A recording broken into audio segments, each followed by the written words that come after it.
The federal ಕರ್ನಾಟಕದ special at 7 PM ಕಾರ್ಯಕ್ರಮಕ್ಕೆ ಸ್ವಾಗತ. ನಾನು ವಿಜಯ್ ಜೊನ್ನಳ್ಳಿ. ಸಚಿವ ಸಂಪುಟ ವಿಸ್ತರಣೆಯಾದ ಬೆನ್ನಲ್ಲೇ ಬ್ರಾಹ್ಮಣ ಸಮುದಾಯ ಸರ್ಕಾರ ಮತ್ತು ಕಾಂಗ್ರೆಸ್ ಪಕ್ಷದ ವಿರುದ್ಧ ಅಸಮಾಧಾನವನ್ನ ಹೊರಹಾಕಿದೆ. ಸಚಿವ ಸಂಪುಟದಲ್ಲಿ ಒಬ್ಬ ಬ್ರಾಹ್ಮಣ ಶಾಸಕರಿಗೂ ಅವಕಾಶವನ್ನ ಕೊಟ್ಟಿಲ್ಲ ಅಂತ ಆಕ್ರೋಶವನ್ನ ಹೊರಹಾಕಿರುವಂಥದ್ದು. ಈ ಸಂಬಂಧಪಟ್ಟಂತೆ ಅಖಿಲ ಕರ್ನಾಟಕ ಬ್ರಾಹ್ಮಣ ಮಹಾಸಭಾದ ಅಧ್ಯಕ್ಷ ರಘುನಾಥ್ ಸೇರಿದಂತೆ ಬ್ರಾಹ್ಮಣ ಸಮುದಾಯದ ಮುಖಂಡರು ಫೆಡರಲ್ ಕರ್ನಾಟಕದ ಜೊತೆ ಮಾತಾಡಿದ್ದಾರೆ. ಸಚಿವ ಸಂಪುಟದಲ್ಲಿ ಬ್ರಾಹ್ಮಣ ಸಮುದಾಯಕ್ಕೆ ಅನ್ಯಾಯ ಆಗಿದೆ ಅಂತ ಖಂಡಿಸಿ ಬ್ರಾಹ್ಮಣ ಸಮುದಾಯಕ್ಕೆ ಸಚಿವ ಸ್ಥಾನ ಬೇಕು ಅಂತ ಆಗ್ರಹಿಸಿ ಬ್ರಾಹ್ಮಣ ಸಮುದಾಯದಿಂದ ಇವತ್ತು ಪ್ರತಿಭಟನೆಯನ್ನು ಮಾಡ್ತಾ ಇರುವಂಥದ್ದು. ಇವತ್ತು ಪ್ರತಿಭಟನೆ ಮಾಡಿರುವಂಥದ್ದು ಈ ಬಗ್ಗೆ ಅಖಿಲ ಕರ್ನಾಟಕ ಬ್ರಾಹ್ಮಣ ಮಹಾಸಭಾದ ಅಧ್ಯಕ್ಷರಾದಂಥ ರಘುನಾಥ್ ನಮ್ಮ ಜೊತೆ ಇದ್ದಾರೆ. ಸೊ ನೀವು ಸಾಮಾನ್ಯ ಪ್ರತಿಭಟನೆ ಮಾಡೋದಿಲ್ಲ ನಿಮ್ಮ ಸಮುದಾಯದಿಂದ, ಸೊ ಇವತ್ತು ನೀವು ಅಂದರೆ ಬೀದಿಗಿಳಿದೆ ಅನ್ನೋಕ್ಕಿಂತ ಬಹಿರಂಗವಾಗಿ ಪ್ರತಿಭಟನೆ ಮಾಡ್ತಾ ಇದ್ದೀರಾ, ಅಷ್ಟು ನೋವಾಗಿದೆಯಾ? ಖಂಡಿತವಾಗ್ಲೂ ನೋವಾಗಿದೆ, ಬೇಸರ ಆಗಿದೆ, ನಿರಾಶೆ ಆಗಿದೆ.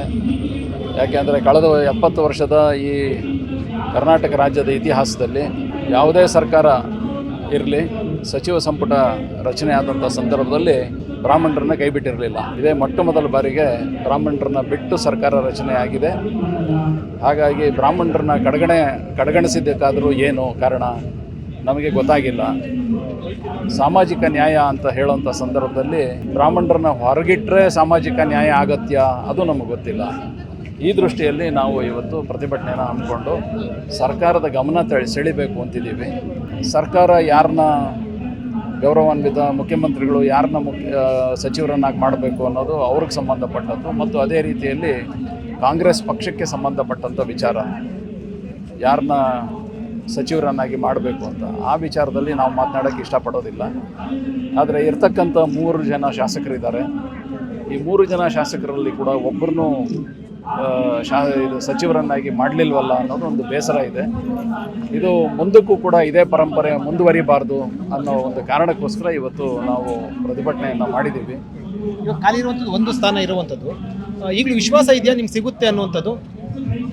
ಅದು ನಾನು ಮೊದಲೇ ಹೇಳಿದ್ನಲ್ಲ ಸರ್, ಈಗ ಯಾರನ್ನ ಸಚಿವರನ್ನಾಗಿ ಮಾಡಬೇಕು ಅಥವಾ ಮಾಡಬಾರ್ದು ಅನ್ನೋದು ಸಂಪೂರ್ಣವಾಗಿ ಮುಖ್ಯಮಂತ್ರಿಗಳಿಗೆ ಮತ್ತು ಆಯಾ ಪಕ್ಷಕ್ಕೆ ಸಂಬಂಧಪಟ್ಟಂಥ ವಿಚಾರ. ಅದ್ರ ಬಗ್ಗೆ ನಾವು ಮಾತನಾಡ್ಲಿಕ್ಕೆ ಹೋಗಲ್ಲ. ನಾವು ಬೇಕಾದರೆ ವಿನಂತಿ ಮಾಡ್ಕೊಳ್ತೀವಿ, ದಯಮಾಡಿ ನಮ್ಮ ಸಮುದಾಯವನ್ನು ಯಾವುದೇ ಕಾರಣಕ್ಕೆ ಕಡೆಗಣಿಸಬೇಡಿ, ನಮಗೂ ಒಂದು ಅವಕಾಶ ಮಾಡಿಕೊಡಿ ಅಂತ ಹೇಳ್ತೀವಿ. ನಮಗಾಗಿರೋವಂಥ ಬೇಸರ, ನಿರಾಶೆ ಇದನ್ನು ವ್ಯಕ್ತಪಡಿಸೋದಕ್ಕೋಸ್ಕರನೇ ಇವತ್ತು ಪ್ರತಿಭಟನೆ ನಾವು ಮಾಡಿರುವಂಥದ್ದು. ಇದೇ ರೀತಿ ಒಂದು ಮುಂದುವರೆದ್ರೆ, ಅಂದರೆ ಈಗ ಬ್ರಾಹ್ಮಣ ಸಮುದಾಯಕ್ಕೆ ಅವಕಾಶ ಕೊಡಲಿಲ್ಲ ಅಂತಂದರೆ ಇದರ ಪರಿಣಾಮ ಏನಾಗ್ಬೋದು ಅಂತ ಅನ್ಸುತ್ತೆ? ನಮಗೆ ಗೊತ್ತಿಲ್ಲ ಸರ್, ಇದೇನು ಉದ್ದೇಶಗಳೇನಿದೆ ನಮಗೆ ಗೊತ್ತಿಲ್ಲ. ಸರ್ಕಾರ ಯಾವಾಗ ಬೇಕಾದರೂ ಸಚಿವ ಸಂಪುಟನೇ ಪುನರಾಚನೆ ಮಾಡ್ಬೋದು. ಪುನರಾಚನೆ ಮಾಡಿದಂಥ ಸಂದರ್ಭದಲ್ಲಿ ಮತ್ತೆ ಬ್ರಾಹ್ಮಣರಿಗೆ ಅವಕಾಶವೂ ಮಾಡಿಕೊಡ್ಬೋದು. ಆಶಾದಾಯಕವನ್ನೇ ವ್ಯಕ್ತಪಡಿಸ್ಬೇಕೇ ಹೊರತು ನಾವು ನಿರಾಶೆ ಹೊಂದಲಿಕ್ಕೆ ಸಾಧ್ಯ ಇಲ್ಲ. ಆದರೆ ಇವತ್ತು ಆಗಿರೋ ಬೆಳವಣಿಗೆ ನಮಗೆ ಸಂಪೂರ್ಣವಾಗಿ ಆಶ್ಚರ್ಯ ಉಂಟು ಮಾಡಿದೆ, ನಿರಾಶೆ ಉಂಟು ಮಾಡಿದೆ. ಇದನ್ನು ನಾವು ಇವತ್ತು ಹೇಳಬೇಕು ಅಂತಲೇ ಒಂದು ಪ್ರತಿಭಟನೆ ಹಮ್ಮಿಕೊಂಡಿದ್ದೀವಿ ಸರ್. ಚುನಾವಣೆ ಸಂದರ್ಭದಲ್ಲಿ ಸಹಜವಾಗಿ ನಿಮಗೆ ಈಗ ರಾಜಕೀಯವಾಗಿ ಬಂದಾಗ ಇದರ ಪರಿಣಾಮಗಳು ರಾಜಕೀಯ ಕೂಡ ಉಂಟಾಗುತ್ತೆ.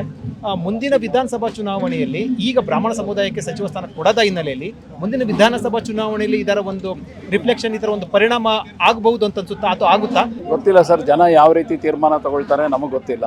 ಯಾಕೆಂದರೆ ಇದೆಲ್ಲವನ್ನು ಜನರು ಗಮನಿಸ್ತಾ ಇರ್ತಾರೆ. ಚುನಾವಣೆ ಬಂದಾಗ ಜನನೇ ಅಂತಿಮ, ಹಾಗಾಗಿ ಅವ್ರೇನು ನಿರ್ಧಾರ ತಗೊಳ್ತಾರೆ ಕಾದು ನೋಡಬೇಕಾಗಿದೆ. ಒಂದು ಬ್ರಾಹ್ಮಣ ಸಮುದಾಯ ನಿಮಗೆ ಬಿಜೆಪಿ ಪರವಾಗಿ ಮತ ಚಲಾಯಿಸುತ್ತೆ, ಅದಕ್ಕೋಸ್ಕರ ಕೊಟ್ಟಿಲ್ವಾ, ಈ ರೀತಿ ಎಲ್ಲ ಚರ್ಚೆಗಳಿರುವಂಥದ್ದು. ಸೊ ನಿಮ್ಗೆ ಏನಿಸುತ್ತೆ ಅಂದರೆ ನಿಮಗೆ ಈ ಕಳೆದ ಚುನಾವಣೆಯಲ್ಲಿ ಕಾಂಗ್ರೆಸ್ ಪರವಾಗಿತ್ತು ಬ್ರಾಹ್ಮಣ ಸಮುದಾಯ ಅಂತ ಅನ್ಸುತ್ತಾ? ನಮ್ಮ ಅಖಿಲ ಕರ್ನಾಟಕ ಬ್ರಾಹ್ಮಣ ಮಹಾಸಭಾದಲ್ಲಿ ಸುಮಾರು ಇವತ್ತಿಗೆ 77-88 ಸಾವಿರ ಜನ ಸದಸ್ಯರಿದ್ದಾರೆ. ಅನೇಕ ಹಿರಿಯರು ನಮ್ಮಲ್ಲಿ ಸದಸ್ಯರಾಗಿರೋರು ಕಾಂಗ್ರೆಸ್ ಪಕ್ಷಕ್ಕೋಸ್ಕರ ದುಡಿತಾ ಇದ್ದಾರೆ. ತುಂಬ ಜನ ಕಾಂಗ್ರೆಸ್ ಪಕ್ಷದಲ್ಲಿದ್ದಾರೆ. ಅದರಲ್ಲೂ ಬೆಂಗಳೂರು ನಗರ ಬಿಟ್ಟು ಹೊರಗಡೆ ಹೋಗ್ತಾ ಮೇಲ್ಭಾಗದಲ್ಲಿ ಉತ್ತರ ಕರ್ನಾಟಕ ಭಾಗದಲ್ಲಿ ಇಲ್ಲೆಲ್ಲ ತುಂಬ ಜನ, ಈ ಮಂಡ್ಯ, ಮೈಸೂರು, ಈ ಭಾಗಗಳಲ್ಲೆಲ್ಲ ರಾಮನಗರ, ಇಲ್ಲೆಲ್ಲ ತುಂಬ ಜನ ಕಾಂಗ್ರೆಸ್ನ ಕಾರ್ಯಕರ್ತರೇ ಅಖಿಲ ಕರ್ನಾಟಕ ಬ್ರಾಹ್ಮಣ ಮಹಾಸಭಾದ ಸದಸ್ಯರು ಇದ್ದಾರೆ. ಹಾಗಾಗಿ ಅವ್ರಿಗೂ ಕೂಡ ಈ ದುಃಖ ಆಗಿದೆ. ಅವರೆಲ್ಲರೂ ಬಂದು ಆ ದುಃಖನ ಹೇಳ್ಕೊಂಡಿದ್ದಕ್ಕೋಸ್ಕರನೇ ನಾವಿವತ್ತು ಪ್ರತಿಭಟನೆಯನ್ನು ಮಾಡಿರುವಂಥದ್ದು. ಇದು ಕೇವಲ ಯಾರೋ ಒಬ್ಬರಿಬ್ಬರಿಗೆ ಬೇಜಾರಾಗಿದೆ ಅಂತಲ್ಲ. ಕಾಂಗ್ರೆಸ್ನ ಕಾರ್ಯಕರ್ತರು, ಬ್ರಾಹ್ಮಣ ಕಾರ್ಯಕರ್ತರು ನಮ್ಮ ಮಹಾಸಭಾದಲ್ಲಿ ಸದಸ್ಯರಿದ್ದಾರೆ. ಅವರೆಲ್ಲರೂ ಕೂಡ ಮಾತನಾಡಿರೋದ್ರಿಂದ ಇವತ್ತಿನ ಈ ಪ್ರತಿಭಟನಾ ಒಂದು ಕಾರ್ಯಕ್ರಮ ನಂಬ್ಕೊಂಡಿದ್ದೀವಿ. ಮುಂದಿನ ದಿನಗಳಲ್ಲಿ ಅವರುಗಳು ಕೂಡ ಏನು ತೀರ್ಮಾನ ತಗೊಳ್ತಾರೆ ಅದೆಲ್ಲ ಅವರುಗಳಿಗೆ ಸಂಬಂಧಪಟ್ಟಂಥ ವಿಚಾರ. ಅಂದರೆ ಚುನಾವಣೆ ಸಂದರ್ಭದಲ್ಲಿ ಬೇರೆ ಬೇರೆ ತೀರ್ಮಾನಗಳು ತೆಗೆದುಕೊಳ್ಳುವಂಥ ಸಾಧ್ಯತೆ ಕೂಡ ಇರುತ್ತೆ ಅಂತ ಅನ್ಸುತ್ತೆ. ಅದು ಆಯಾ ಮುಖಂಡರುಗಳಿಗೆ ಸಂಬಂಧಪಟ್ಟದ್ದು ಮತ್ತು ನಮ್ಮ ವೋಟ್ ಹಾಕಬೇಕಾದಂಥ ಎಲೆಕ್ಟ್ರೇಟ್ಗೆ ಸಂಬಂಧಪಟ್ಟದ್ದು. ಅವ್ರೇನು ತೀರ್ಮಾನ ತಗೊಳ್ತಾರೆ ಅದೆಲ್ಲ ಮುಂದಿನ ಚುನಾವಣೆ ಫಲಿತಾಂಶಕ್ಕೆ ಬಂದಾಗ ಗೊತ್ತಾಗ್ತದೆ. ಡಿ.ಕೆ. ಶಿವಕುಮಾರ್ ಅವರು ಮಹಾನ್ ದೈವ ಭಕ್ತರು. ಸಹಜವಾಗಿ ನಿಮಗೆ ಅವರು ಪ್ರತಿ ಸಾರಿ ನಿಮಗೆ ಹೋಮ ಅವನ ಪೂಜೆಗಳು ಇವೆಲ್ಲ ಕೂಡ ಮಾಡ್ತಾ ಇರ್ತಾರೆ. ಸಾಕಷ್ಟು ನಿರೀಕ್ಷೆ ಇತ್ತು ಅಂತ ಅನ್ಸುತ್ತಲ್ವ ನಿಮಗೆ ಈ ಬ್ರಾಹ್ಮಣ ಸಮುದಾಯ ಕೈ ಬಿಡೋದಿಲ್ಲ ಅಂತ? ಡಿ.ಕೆ. ಶಿವಕುಮಾರ್ ಅವರು ಮಹಾನ್ ದೈವ ಭಕ್ತರು ಅನ್ನೋದು ಎಲ್ರಿಗೂ ಗೊತ್ತಿದೆ. ಅದರ ಜೊತೆಯಲ್ಲಿ ಅವರು ಕೂಡ ಹಿಂದೂ ಜನಾಂಗದವರು ಮತ್ತು ಹಿಂದೂ ಸಂಸ್ಕೃತಿಯನ್ನು ಒಪ್ಕೊಂಡಿರ್ತಕ್ಕಂಥವ್ರು. ಅವ್ರದ್ದೇ ಆದ ಕಟ್ಟುಪಾಡುಗಳಿರ್ಬೋದು.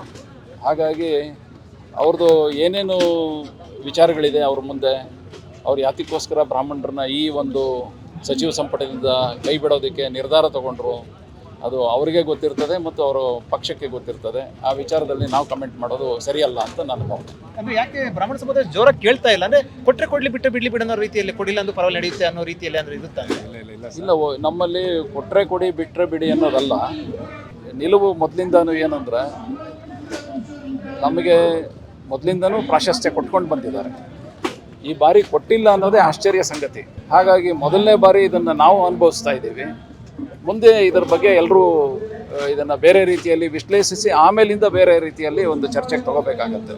ಯಾಕಂತ ಕಾರಣ ಗೊತ್ತಿದೆಯಾ ಅಥವಾ ನೀವೇನಾದ್ರೂ ಸಂಬಂಧಪಟ್ಟವ್ರ ಹತ್ರ ಮಾತಾಡೋಣ? ನಾನು ಮೊದಲೇ ಹೇಳಿದೆ, ಯಾಕೆ ಕೈ ಬಿಟ್ಟರು ಅನ್ನೋದು ನಮಗೆ ತಿಳಿದಾಗಿದೆ ಅಂತ. ನಮಗೆ ಗೊತ್ತಿಲ್ಲ, ನಮಗೆ ಗೊತ್ತಿದ್ರೆ ನಾವು ಹೇಳ್ಬಿಡ್ತಾ ಇದ್ವಿ, ನಮಗೆ ಗೊತ್ತಿಲ್ಲ. ಅಂತಿಮವಾಗಿ ಸರ್, ಕಾಂಗ್ರೆಸ್ನ ಪಕ್ಷ ಅಥವಾ ಮುಖ್ಯಮಂತ್ರಿಗಳು ಮತ್ತು ಹೈಕಮಾಂಡ್ ತೀರ್ಮಾನ ಕೂಡ ಆಗಿರುವಂಥದ್ದು. ಸೊ ಈ ಮೂಲಕ ಹೈಕಮಾಂಡ್ ಮತ್ತು ಕಾಂಗ್ರೆಸ್ ಪಕ್ಷದ ಅದರ ಮುಖ್ಯಮಂತ್ರಿಗಳಿಗೆ ಏನು ಹೇಳಕ್ ಬಯಸ್ತೀರಾ? ನಮ್ಮದು ಒಂದು ಸಿಂಪಲ್ ಒಂದು ಲೈನ್ ಏನು ಅಂತ ಹೇಳಿದ್ರೆ, ನಮಗೆ ಬೇಸರವಾಗಿದೆ, ನಿರಾಶೆಯಾಗಿದೆ. ದಯವಿಟ್ಟು ಇದನ್ನು ಸರಿಪಡಿಸೋದಕ್ಕೆ ಅವಕಾಶ ಇದೆ, ದಯಮಾಡಿ ಸರಿಪಡಿಸಿ ಅಂತ ವಿನಂತಿಸ್ಕೊಳ್ತೀವಿ. ಬ್ರಾಹ್ಮಣ ಸಮುದಾಯದಿಂದ ಇವತ್ತು ಪ್ರತಿಭಟನೆ ನಡೆಸ್ತಾ ಇರುವಂಥದ್ದು, ಬ್ರಾಹ್ಮಣ ಸಮುದಾಯಕ್ಕೆ ಸಚಿವ ಸ್ಥಾನ ಸಿಕ್ಕಿಲ್ಲ ಅಂತ. ಈ ಒಂದು ಪ್ರತಿಭಟನೆಯಲ್ಲಿ ಹಿರಿಯ ಕಲಾವಿದರಾದಂಥ KV ಮಂಜೆ ಅವರು ಪಾಲ್ಗೊಂಡಿದ್ದಾರೆ. ಪ್ರತಿಭಟನೆಯಲ್ಲಿ ಈ ಬಗ್ಗೆ ಮಾತಾಡ್ತಾ ಹೋಗ್ತಾರೆ. ಸರ್, ತಾವು ಸಹಜವಾಗಿ ಪ್ರತಿಭಟನೆ ಪಾಲ್ಗೊಂಡಿದ್ದೀರಾ? ತಮ್ಮ ಡಿಮ್ಯಾಂಡ್ ಏನು? ಎಲ್ರಿಗೂ ನಮಸ್ಕಾರ. ಡಿಮ್ಯಾಂಡ್ ಅಂತಂದರೆ ನಮ್ಮ ಸಮುದಾಯಕ್ಕೆ ಒಂದು ಸಚಿವ ಸ್ಥಾನವನ್ನು ಕೊಡಿ. ಇದುವರೆಗೂ ಬಂದಂಥ ಸ್ವಾತಂತ್ರ್ಯ ಬಂದಾಗಿನಿಂದ ಇದುವರೆಗೂ ಯಾರು ಒಬ್ಬರು ಇಬ್ಬರು 3 ಜನ ಈ ಥರ ಬ್ರಾಹ್ಮಣ ಸಮುದಾಯದವರು ಸಚಿವರಾಗೇ ಇದ್ದಾರೆ. ಹಾಗೂ 3-4 ಜನ ಬ್ರಾಹ್ಮಣ ಸಮುದಾಯದಿಂದಲೇ CMಗಳಾಗಿ, ಮುಖ್ಯಮಂತ್ರಿಗಳಾಗಿ ಒಳ್ಳೆಯ ಸೇವೆಯನ್ನು ಮಾಡಿದ್ದಾರೆ. ಹಾಗಿರುವಾಗ ಈ ಸಲ 3 ಜನ ಎಲೆಕ್ಟೆಡ್ ಮೆಂಬರ್ಸ್ ಇದ್ದು, ಹಾಗೂ ನಮ್ಮ ಗುಂಡೂರಾವ್ ಅವರ ಮಗ ದಿನೇಶ್ ಗುಂಡೂರಾವ್ ಅವರು ಇದುವರೆಗೂ ಒಳ್ಳೆಯ ರೀತಿಯಲ್ಲಿ ಕೆಲಸ ಮಾಡ್ಕೊಂಬಂದಿದ್ದಾರೆ. ಇವ್ರನ್ನೆಲ್ಲ ಯಾಕೆ ನೀವು ಕನ್ಸಿಡರ್ ಮಾಡಿಲ್ಲ?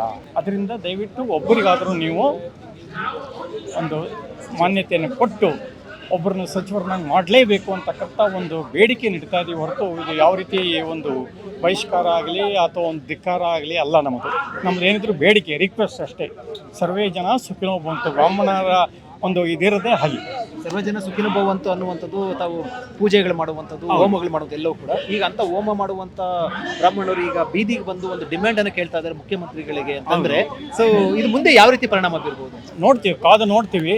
ಇನ್ನೂ ಆಗಲೇ ಇಲ್ಲ ಅಂತಂದರೆ ನಾವು ಬೇರೆ ಥರದಲ್ಲಿ ಸ್ಟೆಪ್ಸ್ ತಗೋಬೇಕಾಗುತ್ತೆ. ಯಾವುದೇ ಪೂಜೆ ಪುನಸ್ಕಾರಗಳಿಗೂ ನಾವು ಸರ್ಕಾರದ್ದಾಗಲಿ ಇನ್ನೊಂದು ಮಂತ್ರಿಗಳಾಗಲಿ ಕರೆದ್ರೆ ನಾವು ಹೋಗ್ತೀವಿ, ಅಲ್ಲಿ ಹೇಳೋಕ್ಕಾಗಲ್ಲ. ಅದು ನಮ್ಮ ಸಮುದಾಯದ ಸಂಘದಿಂದ ಯಾವ ಥರ ತೀರ್ಮಾನ ತಗೋತಾರೆ ಅದಕ್ಕೆ ನಾವು ಜೈ ಅಂತ. ಆ ರೀತಿ ತೀರ್ಮಾನ ತೆಗೆದುಕೊಳ್ಬೇಕು ಅಂತ ಅನ್ಸುತ್ತಾ ತಮ್ಮ ಒಂದು ಅಭಿಪ್ರಾಯ? ಹೌದು, ಖಂಡಿತ. ಯಾವ ರೀತಿ ತೀರ್ಮಾನ? ಅದನ್ನು ತಗೊಳ್ಳೋಕ್ಕೆ ನಮ್ಮ ಸಂಘದವರೆಲ್ಲ ಇದ್ದಾರೆ, ಅವ್ರು ತಗೋತಾರೆ. ನಾನು ಹೇಳೋದು ಅಂತಂದರೆ, ಒಂದು ನಮ್ಮ ಸಮುದಾಯಕ್ಕೊಬ್ಬರಿಗೆ ಸಚಿವ ಸ್ಥಾನವನ್ನು ದಯವಿಟ್ಟು ಕೊಡಿ ಅಂತ ಕಳಕಳಿ ಪ್ರಾರ್ಥನೆಯನ್ನು ಮಾತ್ರ ನಾವು ಮಾಡ್ತೀವಿ. ಸಚಿವ ಸ್ಥಾನ ಯಾಕೆ ಕೊಟ್ಟಿಲ್ಲ ಅಂತ ಅನ್ಸುತ್ತೆ? ಅದೇ ಹೈಕಮಾಂಡ್ ಮೇಲೆ ಹಾಕ್ತಾರೆ ಇವರು. ಆದರೆ ಡಿ.ಕೆ. ಶಿವಕುಮಾರ್ ಸಾಹೇಬರು ಸ್ವಲ್ಪ ಪ್ರೆಷರ್ ಹಾಕ್ಬೋದಿತ್ತು. ಎಲ್ಲ ವರ್ಗಕ್ಕೂ, ಎಲ್ಲ ಜಾತಿಯವರೆಗೂ ಕೊಟ್ಟಿದ್ದೀವಿ ನಾವು. ಇದು ಒಂದು ಮುಖ್ಯವಾದಂಥ ಬ್ರಾಹ್ಮಣ ಜಾತಿ, ಇದನ್ನು ನಾವು ಕನ್ಸಿಡರ್ ಮಾಡಲೇಬೇಕು ಅಂತ ಡಿಮ್ಯಾಂಡ್ ಮಾಡಿ ಕೊಡಿಸ್ಬೋದಿತ್ತು ಅವರು. ಯಾಕೆ ಕೊಡಿಸ್ಯಾರೋ ಗೊತ್ತಿಲ್ಲ, ಅದರ ಹಿನ್ನೆಲೆ ಏನಿದೆ ಅಂತ. ಈಗಲೂ ಮನಸ್ಸು ಮಾಡಿರೋ ಒಂದು ಸ್ಥಾನ ಖಾಲಿ ಇದೆ. ಇಲ್ಲದೆ ಹೋದರೂ ಯಾರನ್ನಾರು ಒಬ್ಬನ ಬದಲಾಯಿಸ್ತಕ್ಕಂಥ ಶಕ್ತಿ ಕೂಡ ಅವರಲ್ಲಿದೆ. ಅದರಿಂದ ನಮ್ಮ ಬ್ರಾಹ್ಮಣ ಸಮುದಾಯಕ್ಕೆ ಒಂದು ಸಚಿವ ಸ್ಥಾನವನ್ನು ಕೊಡಲೇಬೇಕು ಅಂತ ನಮ್ಮ ಮನವಿ. ಈಗ ಹಕ್ಕೊತ್ತಾಯ ಬೇಡಿಕೆಗಳೆಲ್ಲ ಕೂಡ ಇರುತ್ತೆ. ಈಗ ನಿಮಗೆ ಬೇರೆ ದಾರಿಯಲ್ಲಿ ಪ್ರತಿಭಟನೆ ಮಾಡ್ತಾ ಇದ್ದೀರಾ. ಸೊ ಮುಂದೆ ಚುನಾವಣೆಗಳು ಕೂಡ ಬರುತ್ತೆ. ನಿಮ್ಮ ಒಂದು ಆಗ್ರಹ ಜೋರಾಗಿಲ್ಲ ಅಂತಂದರೆ ಕೇಳಿಸುತ್ತಾ ಸರ್ಕಾರಕ್ಕೆ ಅಂತ ಅನ್ಸುತ್ತಾ? ಕೇವಲ ಪ್ರತಿಭಟನೆಗೆ ಅಷ್ಟೇ ಸೀಮಿತ ಆಗುತ್ತಾ? ಪ್ರತಿಭಟನೆ ಪ್ರಜಾಪ್ರಭುತ್ವ ಸಿಕ್ಕೇ ಸಿಗುತ್ತೆ ಅನ್ನೋ ನಂಬಿಕೆ ನಮಗಿದೆ. ಅದರ ಮುಂದೆ ಕಾದು ನೋಡಿಬಿಟ್ಟು ನಾವು ಮುಂದಿನ ಕ್ರಮವನ್ನು ತಗೋಬೇಕಾಗುತ್ತೆ. ಬ್ರಾಹ್ಮಣ ಸಮುದಾಯದ ವತಿಯಿಂದ ಪ್ರತಿಭಟನೆ ನಡೆಸ್ತಾ ಇರುವಂಥದ್ದು ಹಕ್ಕೊತ್ತಾಯವನ್ನು ಮಾಡ್ತಾ ಇರೋದು. ಈ ಬಗ್ಗೆ ಸಾಕಷ್ಟು ಮುಖಂಡರು ಕೂಡ ಬಂದಿದ್ದಾರೆ. ನಮ್ಮ ಜೊತೆ ಅಶೋಕ್ ಕಾರ್ನಳ್ಳಿ ಅವರು ಇದ್ದಾರೆ, ಹಿರಿಯ ವಕೀಲರು. ಅವ್ರ ಜೊತೆ ಮಾತಾಡ್ತೋಣ. ಸರ್, ಡಿಮ್ಯಾಂಡ್ ಏನಿದೆ? ಅಂದರೆ ಈಗ ಸ್ವಾತಂತ್ರ್ಯ ನಂತರ ನಾವು ಕರ್ನಾಟಕ ರಾಜ್ಯದಲ್ಲಿ ಸರ್ಕಾರ ರಚನೆ ಆಧಾರಭ್ಯ. ಸ್ವಾತಂತ್ರ್ಯ ಬಂದ ಸಂದರ್ಭದಲ್ಲಿ ಅನೇಕ ಬ್ರಾಹ್ಮಣ ಸಮುದಾಯದವರು ದೇಶಕ್ಕೋಸ್ಕರ ಮತ್ತು ಕರ್ನಾಟಕ ಏಕೀಕರಣಕ್ಕೋಸ್ಕರ ಹೋರಾಟ ಮಾಡಿದಂಥ ವ್ಯಕ್ತಿಗಳಿದ್ದಾರೆ. ಅದಾದ ನಂತರ ಸಾರ್ವಜನಿಕ ಜೀವನದಲ್ಲಿ ಇಡೀ ಸಮಾಜವನ್ನು ಒಂದಾಗಿ ತೆಗೆದುಕೊಂಡು ಹೋಗೋ ದೃಷ್ಟಿಯಲ್ಲಿ ಅನೇಕ ಬ್ರಾಹ್ಮಣ ಸಮುದಾಯದ ಪ್ರಮುಖರು ಕೆಲಸವನ್ನು ಮಾಡಿದ್ದಾರೆ. ಶಿವಮೊಗ್ಗದಲ್ಲಿ ಬದ್ರಿನಾರಾಯಣ ಇರ್ಬೋದು, ರಾಮಕೃಷ್ಣ ಹೆಗಡೆ ಇರ್ಬೋದು, ಗುಂಡೂರಾವ್ ಇರ್ಬೋದು, ಆರ್ ವಿ ದೇಶಪಾಂಡೆ ಅವರು ಇರ್ಬೋದು. ಹೀಗೆ ಅನೇಕ ಜನ ಸಮಾಜದ ಎಲ್ಲ ಜಾತಿ ವರ್ಗದವ್ರನ್ನೂ ಸಹ ಜೊತೆಗೆ ತೆಗೆದುಕೊಂಡು ಹೋಗ್ತಕ್ಕಂಥ ಕೆಲಸವನ್ನು ಮಾಡ್ಕೊಂಡು ಬಂದಿದ್ದಾರೆ. ಈಗ ಸಂವಿಧಾನದಲ್ಲಿ ಕೆಲವು ಮೀಸಲಾತಿ ಇದ್ದೇ ಇದೆ. ಹಾಗಾಗಿ ದಲಿತರಿಗೆ ಪ್ರಾಶಸ್ತ್ಯ ಕೊಡಬೇಕು, ಹಿಂದುಳಿದ ವರ್ಗದವರು ಪ್ರಾಶಸ್ತ್ಯ ಕೊಡಬೇಕು, ಅದರ ಬಗ್ಗೆ ನಮಗೇನು ವಿರೋಧ ಇಲ್ಲ. ಆದರೆ ಅದೇ ರೀತಿ ಸಮಾಜದ ಎಲ್ಲ ವರ್ಗದವ್ರಿಗೂ ಪ್ರಾಶಸ್ತ್ಯವನ್ನು ಕೊಡಬೇಕು. ಬ್ರಾಹ್ಮಣರಿಗೆ ಹಿಂದೆ ದಿನೇಶ್ ಗುಂಡೂರಾವ್ ಅವರಿದ್ದರು, ಒಬ್ಬರು ಸಚಿವರಿದ್ದರು. ಈಗ ಒಬ್ಬರು ಸಚಿವರಿಗೂ ಕೊಡೋದಿಲ್ಲ ಅಂತ ಹೇಳಿದ್ರೆ ಅದು ಒಂದು ಸಮಾಜದ ಒಂದು ಭಾಗಕ್ಕೆ ಒಂದು ಮಾಡಿದಂಥ ಅನ್ಯಾಯ ಅಂತೇಳಿ ನಾವು ಭಾವಿಸ್ಬೇಕಾಗುತ್ತೆ. ಈಗ ದಲಿತರಿಗೆ 10 ಜನ ಸಚಿವರನ್ನು ಕೊಟ್ಟಿದ್ದೀರಾ, ಸರಿಯೇ. ಹಿಂದುಳಿದ ವರ್ಗದವ್ರಿಗೆ ಕೊಟ್ಟಿದ್ದೀರಾ, ಒಕ್ಕಲಿಗರಿಗೆ ಕೊಟ್ಟಿದ್ದೀರಾ, ಲಿಂಗಾಯತರಿಗೆ ಕೊಟ್ಟಿದ್ದೀರಾ. ನಿಮಗೆ ಬ್ರಾಹ್ಮಣರ ಒಂದು ಅವಶ್ಯಕತೆನೇ ಇಲ್ವೇ? ಇಡೀ ದೇಶದಲ್ಲಿ ಉದಾಹರಣೆಗೆ ಉತ್ತರ ಪ್ರದೇಶದಲ್ಲಿ 14% ಜನ ಬ್ರಾಹ್ಮಣರು. ನಾವು ಆ ರೀತಿ ಇಲ್ಲಿ ಬ್ರಾಹ್ಮಣರು ಪ್ರಾತಿನಿಧ್ಯ ಕೊಟ್ಟಿಲ್ಲ, ಎಲ್ಲೂ ಬ್ರಾಹ್ಮಣರು ಕಾಂಗ್ರೆಸ್ಗೆ ವಿರೋಧ ಮಾಡಬೇಕು ಅನ್ನೋ ವಿಚಾರವನ್ನು ನಾವು ಹೇಳ್ತಾ ಇಲ್ಲ. ಆದರೆ ರಾಷ್ಟ್ರದಲ್ಲಿ ಬಹುಭಾಗದಲ್ಲಿ ರಾಜಸ್ಥಾನ, ಗುಜರಾತ್ನಲ್ಲಿ 9% ಬ್ರಾಹ್ಮಣರಿದ್ದಾರೆ. ಹಾಗಾಗಿ ಎಲ್ಲ ಕಡೆನೂ ಸಹ ಬ್ರಾಹ್ಮಣರು ಇರ್ತಕ್ಕಂಥ ಸಂದರ್ಭದಲ್ಲಿ ಕರ್ನಾಟಕದಲ್ಲೂ ಸಹ ಬ್ರಾಹ್ಮಣ ಸಮಾಜಕ್ಕೆ ಏನು ನಾವೇನು ಹೆಚ್ಚಿಗೆ ಕೇಳ್ತಾ ಇಲ್ಲ. ಒಬ್ಬರಿಗಾದರೂ ಸಚಿವ ಸ್ಥಾನ ಕೊಡಬೇಡವೆ? ಕಾಂಗ್ರೆಸ್ ಪಕ್ಷದಲ್ಲಿ ಪ್ರಾರಂಭದಿಂದಲೂ ಅನೇಕ ಜನ ಬ್ರಾಹ್ಮಣ ನಾಯಕರು ಇದರಲ್ಲಿ ಬಂದಿದ್ದಾರೆ. ಅವರು ಈ ಒಂದು ರಾಜಕೀಯ ಪಕ್ಷದ ಜೊತೆ ಗುರುತಿಸ್ಕೊಂಡಿದ್ದಾರೆ. ಈ ಕೆಲವರಲ್ಲಿ ಭಾವನೆ ಇರ್ಬೋದು, ಏನು ಬ್ರಾಹ್ಮಣರು ನಮ್ಮ ಪಕ್ಷಕ್ಕೆ ಮತ ಕೊಡೋದಿಲ್ಲ ಅಂತ ಅಂದ್ಕೊಂಡಿರ್ಬೋದು. ಅದು ಸುಳ್ಳು. ಅನೇಕ ಭಾಗದಲ್ಲಿ ಬ್ರಾಹ್ಮಣರು ಕಾಂಗ್ರೆಸ್ ಪಕ್ಷಕ್ಕೂ ಸಹ ಬೆಂಬಲವನ್ನು ಕೊಟ್ಟಿದ್ದಾರೆ. ಈ ಬಿಜೆಪಿ ಪಕ್ಷಕ್ಕೆ ಬೆಂಬಲ ಕೊಟ್ಟಿರ್ತಕ್ಕಂಥ ನಿದರ್ಶನ ಏನಿಲ್ಲ. ಆಯಾ ಭಾಗದಲ್ಲಿ ಉದಾಹರಣೆ ಮೊನ್ನೆ ದಾವಣಗೆರೆ ಚುನಾವಣೆ ಆಯಿತು, ಬ್ರಾಹ್ಮಣರೆಲ್ಲ ಸೇರಿ ಕಾಂಗ್ರೆಸ್ ಪಕ್ಷಕ್ಕೆ ಮತವನ್ನು ಚಲಾಯಿಸಿದ್ದಾರೆ. ಇದೇ ರೀತಿ ಆದ್ರೆ ಮುಂದಿನ ಚುನಾವಣೆಯಲ್ಲಿ ಬೇರೆ ತೀರ್ಮಾನ ತೆಗೆದುಕೊಳ್ತಾರೆ ಅನ್ಸುತ್ತಾ? ಪರಿಣಾಮ ಬೀರುತ್ತೆ ಕಾಂಗ್ರೆಸ್ ಮೇಲೆ ಅನ್ಸುತ್ತಾ? ಅಂದ್ರೆ ಮುಂದೆ ಆಗ್ತಕ್ಕಂಥ ಇದೇ ರೀತಿ ಬ್ರಾಹ್ಮಣರ ಅವಶ್ಯಕತೆನೇ ಇಲ್ಲ ಅಂತ ಹೇಳಿದ್ರೆ, ನಮ್ದು ಅಖಿಲ ಕರ್ನಾಟಕ, ಅಖಿಲ ಭಾರತ ಬ್ರಾಹ್ಮಣ ಸಂಘ, ಬ್ರಾಹ್ಮಣ ಸಭೆಗಳಿದೆ. ಅಲ್ಲಿ ಕೂತ್ಕೊಂಡು ಚರ್ಚೆ ಮಾಡ್ಬೇಕು. ಇಡೀ ರಾಷ್ಟ್ರದಲ್ಲಿ ಕಾಂಗ್ರೆಸ್ ಪಕ್ಷಕ್ಕೆ ಬ್ರಾಹ್ಮಣರ ಅವಶ್ಯಕತೆನೇ ಇಲ್ದಿಲ್ಲ ಇದ್ರೆ ನಾವೇನು ತೀರ್ಮಾನ ತಗೋಬೇಕು, ಯೋಚನೆ ಮಾಡಬೇಕಾದಂತ ಸಂದರ್ಭ ಬರುತ್ತೆ. ಇದು ಬ್ರಾಹ್ಮಣ ಸಮುದಾಯದ ಮುಖಂಡರ ಆಗ್ರಹ ಆಗಿರುವಂಥದ್ದು. ಸಚಿವ ಸಂಪುಟದಲ್ಲಿ ಯಾರಿಗಾದ್ರೂ ಕೊಡಿ, ಬ್ರಾಹ್ಮಣ ಸಮುದಾಯದ ಶಾಸಕರೊಬ್ಬರಿಗೆ ಅವಕಾಶವನ್ನು ಕೊಡಬೇಕು. ಇಲ್ಲ ಅಂತಂದ್ರೆ ಮುಂದಿನ ಚುನಾವಣೆಯಲ್ಲಿ ಬ್ರಾಹ್ಮಣ ಸಮುದಾಯ ಯಾರ ಕಡೆ ವಾಲ್ಬೇಕು ಅಂತ ನಿರ್ಧಾರವನ್ನ ಕೈಗೊಳ್ಳಬೇಕಾಗುತ್ತೆ ಅಂತ ಎಚ್ಚರಿಕೆಯ ಸಂದೇಶವನ್ನ ರವಾನೆ ಮಾಡಿರುವಂಥದ್ದು.